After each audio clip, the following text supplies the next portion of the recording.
Panitia ada yang memberikan bisyaro atau hadiah atau amplop gitu. Nah, amplop itu Kayaknya kalau amplopnya enggak deh mas. oh iya, Tapi betul. isinya Guys, gitu. isinya guys. Iya. Kalau sekarang kan transfer saja. Iya.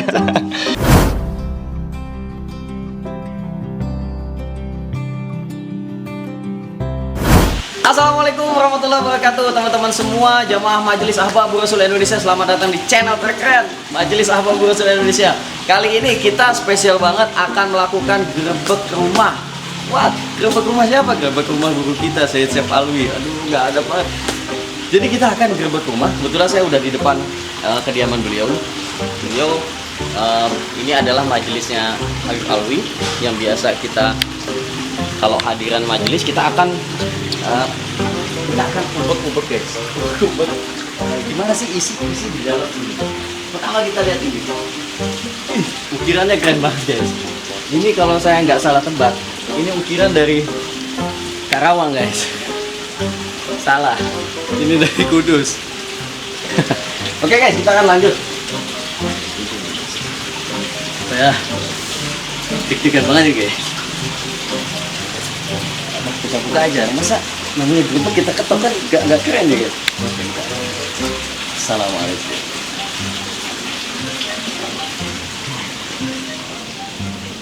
Kosong banget guys, kosong banget. Ada kucing guys, itu ya kucing. Kucing guys, lalu ini ada kucing. Gimana kalau kita masuk?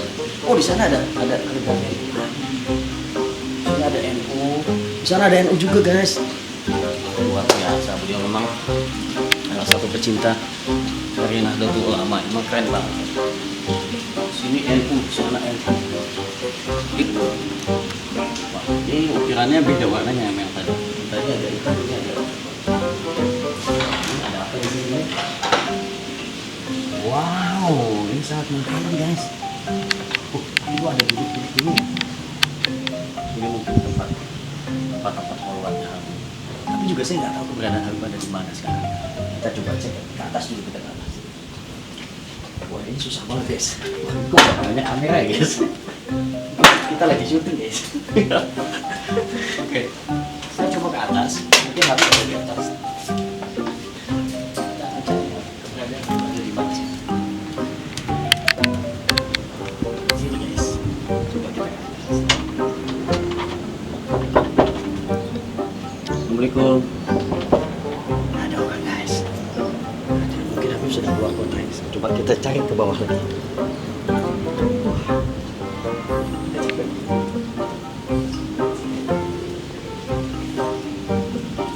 Susah banget emang. Coba kita intip di sini. Nah, ada tanda-tanda kehidupan guys di sini. Waduh, saya agak frustasi ini. Ini adalah tempat terakhir yang kalau di sini nggak ada, berarti misi kita gagal kali ini guys. Jadi kemungkinan besar Habib ada di sini. Tapi saya juga bingung. Saya nervous banget nih, gimana kalau ketemu begini. Tapi kita ketok aja berarti.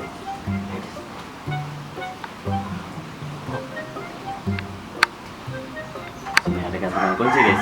Kuncinya ada di luar. Gimana kalau kita kunciin aja? Ya gitu guys. Kita akan ketuk. Apakah Habib ada di sini atau enggak? Siapkan mental kalian. Ketuknya berapa kali guys? 3 kali. Assalamualaikum Habib. Waalaikumsalam. Ada guys. Yes. Alhamdulillah. Kita akan ketemu Habib guys. Alhamdulillah. Apa kabar? Alhamdulillah. Guys, misi kita berhasil. Kali ini kita akan melakukan tanya jawab nanti yang mau Palu ini. Seruan banget. Habib, Ini ngapain? oh, ini ada di channel Majelis Ahbabur Rasul Indonesia. Ini channel terkeren, terkece. Terkece. Jadi mungkin kita akan melakukan tanya jawab Habib, sejumlah pertanyaan di netizen yang memang sudah menitipkan pertanyaan ke saya. Jadi nanti saya akan nanya Habib gimana untuk jawab pertanyaan. Baik, kita duduk dulu. Betul. Baik.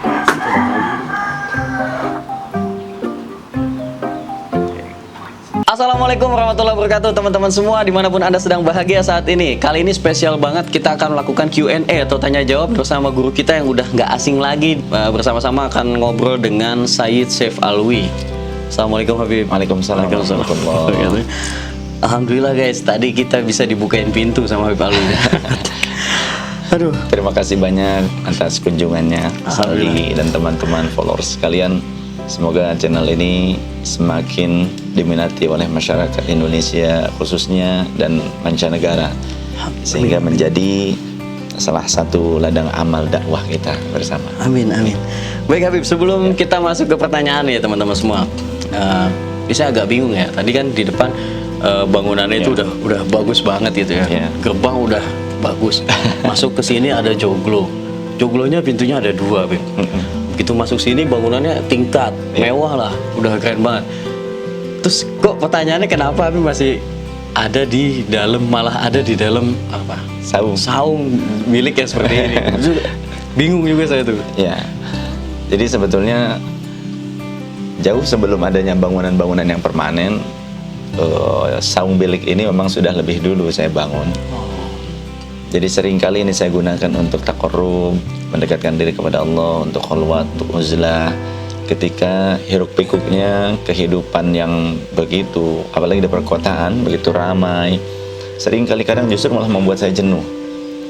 Dengan banyaknya aktivitas untuk keluar kota dan kemana-mana, dengan banyaknya kita berjumpa dengan keramaian, malah kita butuh waktu dan suasana untuk bisa menyendiri. Jadi ada dalam satu kitab namanya kitab Nasha'ihul Ibad, yaitu karya Syekh Nawawi Al-Bantani, ulama legendaris Indonesia yang menjadi mufti di Makkah, yang beliau mensyarahi sebuah kitab namanya Al-Munabbihat Al-Isti'dad ila Yaumil Ma'ad karya Imam Ibnu Hajar Al-Asqalani, mengutip hadis Rasul bahwasannya salah satu yang bisa membuat kita bercahaya qalbunya itu diantaranya uzlah. Kadangkala kita membutuhkan uzlah, kita membutuhkan waktu dan ruang yang tidak bersosialisasi dengan orang lain, hanya kita dengan Allah semata. Itu yang akan membuat hati ini menjadi tentram, membuat hati ini menjadi tenang.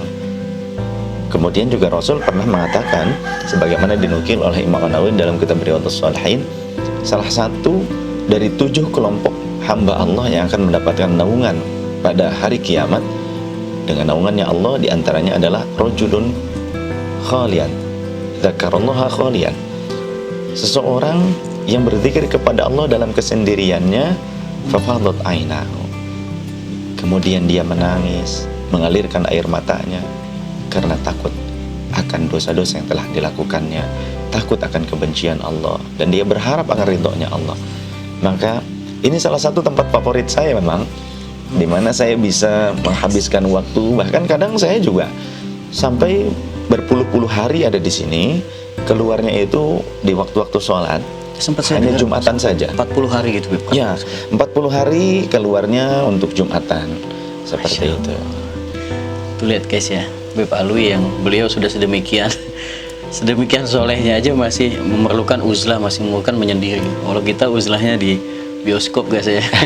Bioskop kita nonton tenang hati kita. Sebetulnya buat teman-teman juga gampang, tidak perlu seperti itu. Bagi teman-teman yang punya kegiatan setiap harinya, yang memang terschedule, tidak bisa meninggalkan kegiatan harian, sebetulnya coba saja dalam satu hari itu ada waktu setengah jam atau 1 jam. Bisa gitu, bisa. Kita contoh, kita punya satu tempat di dalam rumah, satu ruangan khusus untuk taqarrub, tidak ada yang mengganggu. Ataupun di masjid. Di masjid kan dalam keterangan itu para nabi terdahulu, kemudian juga Rasulullah seringkali di mihrab masjid untuk taqarrub. Di masjidnya, cuma sayang sekarang ini banyak teman-teman kadang menggunakan masjid itu untuk tempat mengobrol atau untuk tempat tidur. Bahkan ada yang seperti ini, Mas Aldi. Ini menurut berita. Masjid-masjid itu digunakan untuk tidur, untuk istirahat, tapi sholatnya di lapangan. Cakep ini. Ada yang begitu. Ya, itu bener nggak itu? Katanya begitu. Banyak nih, jutaan. Oh gitu. Ya sampai kalau masjid digunakan untuk tidur, untuk istirahat. Tapi sholatnya katanya sampai ribuan itu di lapangan, begitu. Kebalik nih. Ya, kalau tabligh akbar di lapangan. Tapi sekarang masjid digunakan untuk tidur. Bukan, ada lagi yang lebih parah lagi, kampanye. Alah. Iya. Khutbah Jumat kampanye isinya gitu kan. Kalau sholatnya di lapangan, nah itu kan repot gitu. Oke, baik Habib, Ya. makasih banyak untuk pertanyaan pertama. Ini teman-teman, ini kan saya udah banyak menampung dari aspirasi teman-teman yang udah nanya di kolom komentar di Facebook, Instagram, YouTube dan lain-lain. Dan sekarang saya akan tanya langsung kepada Habib. Pertanyaan pertama adalah, ya Habib, selain dari mengajar, kesibukan apa lagi yang Habib lakukan yang menjadi rutinitas selama ini di luar dakwah? Baik.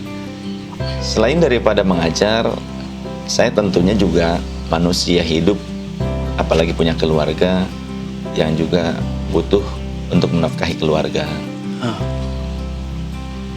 Saya memiliki aktivitas yang lainnya. Saya berjualan kitab, berjualan buku-buku agama, kemudian juga berjualan pakaian-pakaian muslim, ya merchandise, ya, kebutuhan-kebutuhan kaum muslimin dalam kehidupan sehari-harinya untuk beribadah.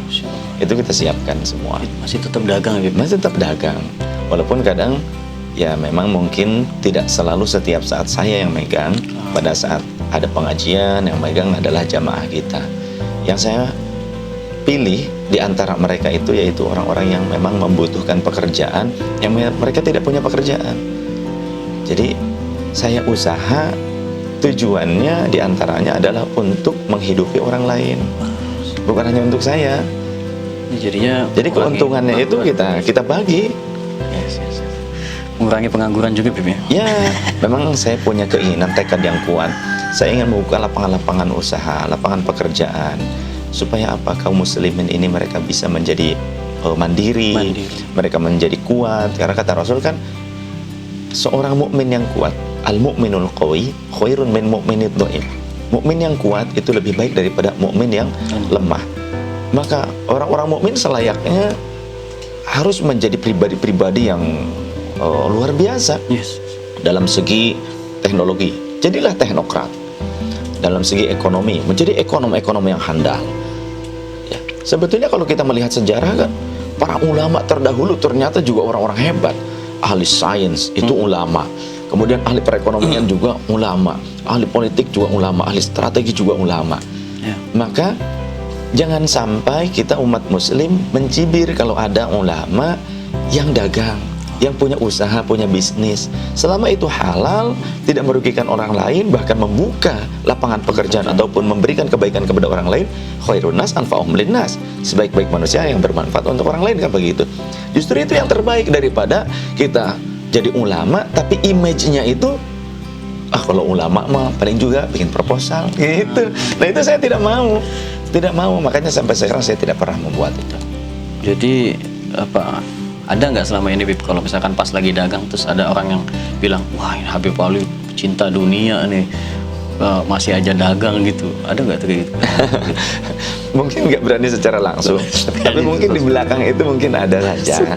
Tapi kita buktikan kepada mereka bahwasannya dengan seperti ini, alhamdulillah, dengan datangnya Mas Aldi, dengan teman-teman media yang bertanya seperti ini, minimal terkuak. Untuk apa saya punya usaha itu? Tadi saya katakan bahwa saya punya usaha seperti dagangan ya, seperti tadi. Yang tujuannya adalah untuk, mohon maaf dalam tanda kutip, menghidupi orang lain. Yes. Yang bukan keluarga saya. Betul. Karena kita tidak boleh lepas untuk memperhatikan orang lain. Hanya cukup kita mengajar saja. Tidak demikian. Para aulia Allah, mereka mencapai derajat kewalian menjadi kekasih Allah bukan hanya karena mereka mengajar, tapi karena mereka sayang kepada makhluk-makhluknya Allah. Jadi kalau ada orang zaman sekarang menjadi guru ngaji tapi membebani orang lain, Muridnya. iya, kamu kan murid saya, sini, saya minta uang sekian. Aduh, kayaknya gimana gitu. Kayaknya banyak ya. Banyak yang seperti itu. Itu apalagi mengatasnamakan dirinya sebagai dzurriyyah Rasul, membawa-bawa nasab. Pokoknya kalian itu harus mengikuti. apa yang saya inginkan, apa yang saya mau, apa yang saya minta, kalian harus memberikannya. Ada yang begitu, Bib, ya? Aduh, kayaknya bagaimana mungkin umat ini bisa betah dengan Islam kalau para dai-nya seperti itu. Kita akan masuk ke pertanyaan kedua. Ini mohon maaf sebelumnya, Bib, ini agak-agak menyinggung Ya, nggak masalah apa-apa. materi. Santai-santai aja. Ini selama mengisi acara di berbagai tempat, tentu kan panitia ada yang memberikan bisyaro atau hadiah atau amplop gitu. Nah, amplop itu, ini yang saya mau tanyakan, apakah hadiah-hadiah tersebut itu cukup membantu dalam menghidupi kebutuhan atau memang Habib bergantung dari amplop itu, misalkan gitu? Baik. Mohon maaf. Kayaknya kalau amplopnya enggak deh, Mas. Oh iya. Tapi betul. isinya. Guys, Begitu. isinya guys. Iya. Kalau sekarang kan transfer sih. Iya, betul. Transfer aja guys. Jadi alhamdulillah itulah ketika kita mengkhidmatkan diri kepada Allah Subhanahu wa taala, Allah akan memberikan jaminan. Tentunya juga masyarakat muslim adalah masyarakat yang bermoral, masyarakat yang beretika. Mereka tidak serta-merta meminta kita untuk mengisi di acara-acara mereka begitu saja. Tentunya mereka banyak ya, kebanyakan sepulang dari itu, selepas dari acara, mereka ada yang memberikan hadiah kepada kami. Tapi bukan tujuan utama dari dakwah itu untuk mencari uang. Ketika di suatu tempat memang ada orang-orang yang butuh untuk kita berikan bantuan, kita bukan hanya membawa ilmu untuk diberikan, tapi juga kita membawa materi, membawa sejumlah uang yang kita bisa membantu mereka. Malah membantu, Bib, bukan? Ya, seperti itulah didikan guru kami, Maulana Syekh Hisham, Maulana Syekh Al-Habib Muhammad Lutfi, kemudian juga guru-guru kita yang lainnya. Ketika beliau hendak pergi kemana-mana, beliau selalu membawa uang, sejumlah uang yang begitu banyak. Dan Maulana Syekh Hisham itu pernah dan berkali-kali ketika sholawatan bersama, beliau mengeluarkan uang dari sakunya, dikaretin, diikat dengan karet, kemudian menyuruh Syekh Dino untuk menyebarkannya. Itu sekitar 10 juta. Disebar-sebarkan di jamaah. 10 juta disebar-sebarkan begitu. Kalau nyawer dangdut kalah telak, Bib. Kalah begitu. Itu kepada siapa? Kepada jamaah. Anak-anak yatim dikasih, jamaah yang hadir semua. Seperti itulah. Jadi kami memang dididik seperti demikian oleh guru kami. Kenapa membawa uang seperti itu? Supaya tidak toma, supaya tidak selalu hati ini berharap kepada pemberian manusia. Adapun nanti amrun kharij, hal yang lain, jika ada panitia memberikan bisyarah ataupun hadiah kepada kami, tentu itu merupakan salah satu nikmat dari Allah Subhanahu wa taala. Nah, itulah yang dididikkan kepada kami oleh guru-guru kami. Jadi kemudian juga untuk apa? Uang-uang yang kemudian diberikan oleh panitia, oleh yang mengundang kami, yang mereka memberikan hadiah kepada kami. Tahadduts bin nikmah, ya mungkin sebetulnya ini rahasia dapur ya. Rahasia dapur. Kan ini temanya grebek, Bib, jadi. Oh iya, bener. Memang ini yang paling berani ini sama saya. Kalau yang lain nggak berani. Jadi ketika saya contoh diberikan sejumlah uang oleh panitia, ada orang-orang yang kita sertakan dalam dakwah ini. Ada banyak teman-teman kita yang ikut serta membantu dakwah saya selama ini. Ada tim hadroh. Maka tim hadroh ini nanti akan dapat bagian. Jadi sepulangnya dari acara akan mampir di majelis dulu, kita ngumpul semuanya, saya bagi-bagikan dulu uang itu. Jadi nggak sendiri, Bib. Ya, kadang tim hadroh ada yang 3 juta, kadang 3,5 juta, ada berapa, Ini pokoknya sekian bocoran, lah. guys. Bocoran. Bocoran, guys. Ada 5 juta begitu. Itu tim hadrohnya aja, ya. Kemudian tim sound, ketika menggunakan teman-teman yang memang engineer sound system. Walaupun saya beli sound system sendiri juga, tapi operator-operatornya yang angkut-angkut kan teman-teman. Ketika menggunakan itu, saya tidak tega. Walaupun mereka murid-murid saya tidak serta-merta karena kamu murid saya, kamu harus mau ya, capek-capek demikian. Mereka ninggalkan keluarga. Demi apa? Demi dakwah ini. Saya berikan kepada mereka sejumlah uang untuk tim sound systemnya. Kemudian juga untuk tim dakwah yang ngurusin karpet, yang ngurusin sampah-sampah. Ya sebenarnya di Abu Brusul timnya banyak banget ya, Bib. Oh, lengkap. lengkap sebetulnya, termasuk juga untuk manajer. Guys, ada manajernya juga. Untuk manajer juga itu. Siapa? Tentunya istri saya sendiri. Wah, ya. Masya Allah. Karena apa? Karena beliau yang hidup sehari-hari dengan saya, tentu beliau lebih paham tentang kehidupan saya, waktu saya, jadwal saya, dan beliau yang mengatur itu semua. Karena mungkin kalau di luar keluarga akan sangat sulit untuk koordinasinya, juga akan canggung, ya akan canggung. Betul. Ya bagi-bagi, ya sampai di rumah kadang ya memang sering kali bisa untuk saya pribadi, tapi kadang juga nombok. Ini kan kalau saya lihat dari depan sana, kayaknya majelis ini pembangunannya belum jadi gitu ya. Iya. Terus masuk ke sini pun masih banyak yang belum dikeramik dan lain-lain. Itu kan kalau saya kenal itu majelis Habibur Rasul juga majelisnya sudah cukup lama gitu. Ini ada pertanyaan yang sedikit nyambung ini, teman-teman. Sekian tahun pembangunan majelis tidak kunjung selesai. Apakah ada niatan dari Habib Alwi untuk membuat proposal ke pemerintah atau mungkin meminta kepada jamaah yang sudah ada untuk patungan yang menyelesaikan pembangunan majelis? Ada nggak, Habib, rencana untuk seperti itu? Alhamdulillah sampai saat ini saya masih meyakini Allah itu Al-Ghani. Allah bersifat maha kaya dan Allah itu Ar-Rahman Ar-Rahim. Saya sampai saat ini dan saya berharap selama-lamanya saya memiliki keyakinan seperti ini. Alhamdulillah sampai saat ini saya belum pernah membuat proposal. Dan nggak pernah dan nggak pernah kepikiran saya untuk membuat proposal di kemudian waktu. Jamaah kita itu ada bupati, ada wakil bupati, kemudian juga kita dekat dengan ya pejabat-pejabat, kemudian pengusaha-pengusaha. Sampai saat ini saya pun juga mengisi di perusahaan-perusahaan otomotif. Yang kita tahu perusahaan otomotif itu perusahaan yang bonafit lah ya. Tapi saya sampai saat ini belum pernah membuat proposal untuk meminta ke lembaga-lembaga, ke pemerintah. Sampai saat ini alhamdulillah. Kenapa itu?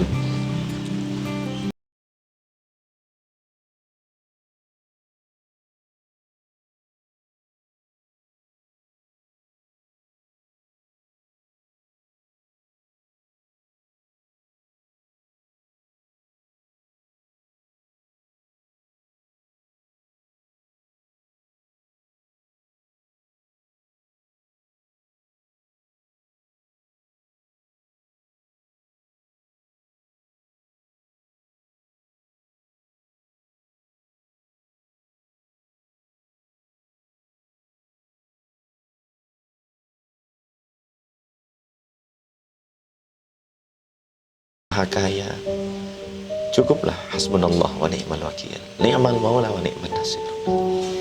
Masya Allah, guys. Itu kita sama-sama tahu bahwa ternyata Majelis Habibur Rasul pimpinan Habib Alwi ini tidak pernah sama sekali membuat proposal. Jadi kalau ada proposal mengatasnamakan Majelis Habibur Rasul itu berarti fake, palsu ya. Ke teman-teman pun saya tidak pernah minta, saya tidak mau minta maksudnya. Ke teman-teman sendiri, ke jamaah saya tidak mau minta. Tapi saya tidak memungkiri ada teman-teman yang memang memberi ya, sejumlah teman-teman yang memang selalu memperhatikan hidup saya, memperhatikan dakwah saya. Saya bersyukur kepada Allah dan saya pun berdoa agar Allah akan mengumpulkan mereka beliau-beliau semua itu nanti di akhirat bersama Rasul Shallallahu Alaihi Wasallam di surganya. Ya, saya bersyukur dan saya ucapkan melalui media ini jazakumullah ahsanul jazakumullah khairan katsira kepada teman-teman sekalian yang selama ini memperhatikan dakwah saya, kehidupan saya. Jadi saya tidak mau sampai orang itu menjadi bosan untuk duduk di majelis hanya karena mereka merasa terbebani oleh beban saya. Biarlah itu. Jadi saya punya keinginan bahkan setiap orang yang datang ke majelis ini mereka bahagia gitu. Itu keinginan saya. Baik, Beb, pertanyaan berikutnya ini ada apa ya? Agak emosional juga ya. Saya baper banget, guys. Masya Allah. Itu yang nonton nangis pasti. Pertanyaan berikutnya adalah di antara banyak ulama gitu, kenapa Habib Alwi ini kok memilih style dengan rambut yang gondrong? Ya, itu banyak dipertanyakan memang ya. Dari awal saya hijrah dari kota yang lain ke kota ini juga begitu ditanyakan oleh teman-teman yang sebelumnya mungkin tidak sepaham dalam akidah dengan kita. Gitu. Kenapa kok rambutnya gondrong Ustaz? Katanya gitu. Sebetulnya saya ingin mengikuti sedikit demi sedikit, walaupun tidak totality, sedikit demi sedikit sisi kehidupan Rasulullah Shallallahu Alaihi Wasallam. Sunnah juga. Jadi di dalam kitab hadis ada keterangan di dalam kitab Syama'il Muhammadiyah, di antaranya kitab karya Imam At-Tirmidzi, kemudian juga di dalam Sahih Bukhari. Kana sya'ruhu mankibaihi. Rambut Rasul itu sampai menutupi pundaknya. Jadi sampai pundak. Jadi panjang rambut Rasul itu. Atau yadribu mengenai gitu ya. Mengenai itu bisa jadi menutup itu atau sampai pada pundaknya. Itu rambut Rasul Sallallahu Alaihi Wasallam. Itu guys jawabannya. Ya, kadang di waktu musim panas Rasulullah juga memotongnya di bawah telinga, di bawah pilingan telinga. Seperti itu. Dan ternyata para sahabat juga banyak yang rambutnya seperti itu. Oleh yang botak-botak berarti nggak sunnah. Sebetulnya yang terpenting tidak berlebihan, tidak sampai sepantat. Kalau sepantat Itu rocker berarti. ya, seperti wanita, jadinya tasyabuh kepada wanita. Dan kata orang memang saya lebih ganteng begini katanya. Memang ini salah satu daya tarik dari Sampai-sampai waktu saya dakwah ke Kalimantan, itu bupati di belakang saya waktu saya berdiri gitu ya menyampaikan dakwah atau usia, bupati berbisik dengan wakil bupati di belakang saya. Kata bupati kepada wakil bupati Kalimantan, bupati Lamandau, jadi Kalimantan Tengah, Pak Wakil katanya, itu tolong nanti minta dipotongin sedikit aja rambutnya katanya. Kenapa katanya? Itu kan Samson. jadi jimat gitu. Iya, itu kekuatannya ada di situ. Wah. Sampai dijadikan sebagai apa ya, guyonan seperti itu. Ya, memang karena memang sudah sekian lama saya panjang seperti ini. Ya, intinya mah kalau pendek culun. Iya, semoga. Tapi kalau botak ya. Iya, pernah saya dibotak dulu. Ya, jadi saya sempat nazar, jamaah saya itu kan banyak juga orang-orang dari kalangan ekonomi lemah. Ada yang tukang kacang goreng, Ya. ada yang tukang kopi, ada yang tukang pecel, gado-gado, ada yang tukang galon isi ulang, tukang jualan-jualan, dagang-dagang ya ayam. Seperti itulah. Saya nazar ketika mereka nabung ya, nabung pada kami untuk melaksanakan ziarah kepada Rasulullah SAW dan juga umroh. Ternyata di satu waktu mencapai lebih dari 100 orang. Jamaahnya. Iya, jamaahnya. Saya nazar ketika jamaah-jamaah yang ekonomi lemah ini mereka mencapai 100 orang yang berangkat dengan wasilah nabung bersama kami ini untuk umroh dan ziarah kepada Rasulullah, saya akan gundul kepala saya akan potong semuanya. Ternyata mencapai 148 jamaah. Masya Allah, itu nyewa pesawat full. Iya, itu mah satu pesawat kayaknya kita semuanya. Tukang pecel, tukang karedo, tukang kopi, kayak begitu. Teman-teman, Masya Allah, ternyata mereka bisa. Kenapa tidak? Ayo, sahabat-sahabat sekalian, bersama kami. Nah, ini menyambung yang tadi Bib, ini kemungkinan pertanyaan terakhir karena kalau kita lanjut kita akan lama sekali nih videonya. Ya. Apakah ada cara untuk kita semua nih masyarakat umum untuk bisa umroh bersama Habib atau umroh daftar di Ahbabur Rasul? Baik, alhamdulillah, sahabat-sahabat sekalian dimanapun berada, saya ingin berbagi solusi dengan teman-teman sekalian. Sebetulnya yang menjadi moto kita adalah manjadda wajada. Siapa orang yang bersungguh-sungguh, tentu dia akan bisa mencapai apa yang dicita-citakannya. Begitu pula ketika kita mencintai Rasulullah, mencintai Allah, kita rindu dengan Baitullah, kita rindu dengan Rasulullah, tentu kita akan berupaya bagaimana caranya untuk bisa sampai kepada Rasulullah dan juga ke Baitullah. Jika kita mungkin berpikir, oh biaya umroh sekian. Jika memang sekaligus tentu akan berat untuk sebagian orang. Menabunglah, menabung. Bangsa kita ini bangsa yang dididik untuk menabung.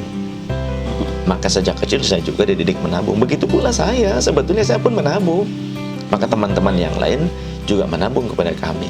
Setiap bulan ada yang 500.000. Oh, bisa begitu, Bib? Bisa. Dicicil ya? Iya, dicicil. Ya, setiap bulan ada yang 500.000, 500.000. Nanti berangkat tahun depan ketika sudah full, berangkat.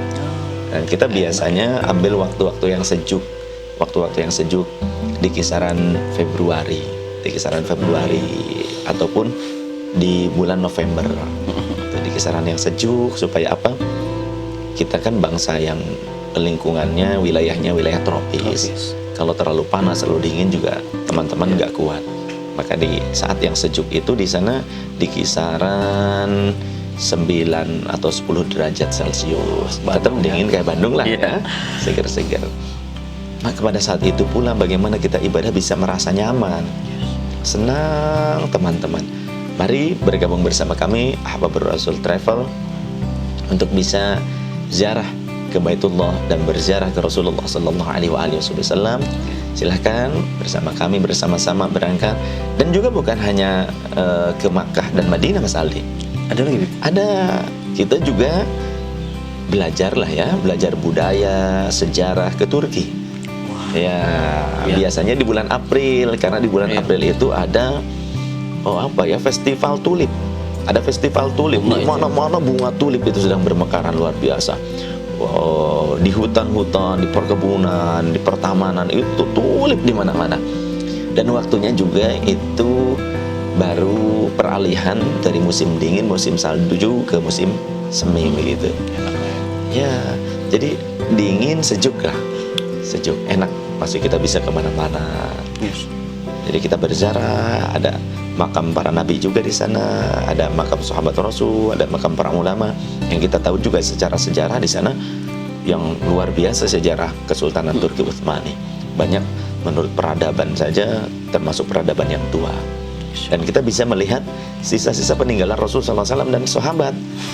Termasuk juga ada tongkatnya Nabi Musa, itu ada di sana. Di Turki ya? Di Turki, di Istanbul, di Istana Topkapi. Kemudian juga imamahnya Nabi Yusuf, imamahnya Nabi Muhammad, itu masih tersimpan di sana. Jubahnya, rambutnya. Maka saya berharap teman-teman bisa ikut bersama kami untuk mempelajari sejarah di sana, ziarah juga, belajar budaya juga di sana. Karena ternyata budayanya tidak jauh beda dengan kita. Di Turki itu ada, kalau di kita istilahnya tahlilan. Ada juga itu? Iya. Jadi di sana itu mendoakan orang yang telah wafat itu ada.